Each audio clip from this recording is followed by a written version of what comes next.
в новостях сейчас показывают все, что происходит в мире. Если в начале во всем мире, не стоит скрывать, был какой-то скепсис вследствие того, что не было достаточной информированности, то сейчас это чувствуется остро, и ты чувствуешь ответственность как за себя, так и за свою семью, за страну в целом.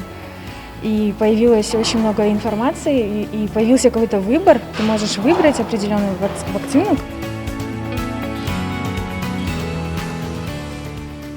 Вакцинация салдыруым себебі өзімнің туысқандарымды, жанұямды қорғау мақсатында.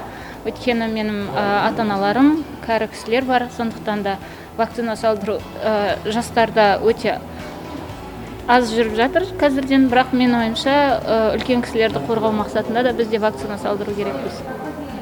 Это тяжелое время пандемии. Осознанный человек, он должен прийти и провакцинироваться. Это защитить себя, свою семью, во-первых, во-вторых, и уже окружающих. Осы уақытқа дейін маған ақпарат келді, әртүрлі ақпараттар, оған сенген жоқпын да.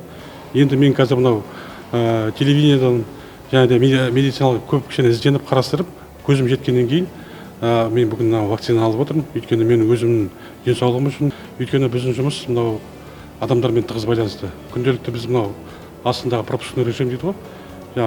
Сонымен нетеміз да, и жаңа біздің казатомпромда біз арқылы өтеді. Сондықтан да біз адаммен көп қарым-қатынаста боламыз. Сондықтан да мен алғанымға өкінбеймін. Бұл мен өзімнің қорғаным үшін деп, денсаулығым, болашағым үшін деп алып отырмын. Очень удобно то, что организация наша организовала выездную вакцинацию. Мы здесь как раз рядом живем, и получилось очень удобно.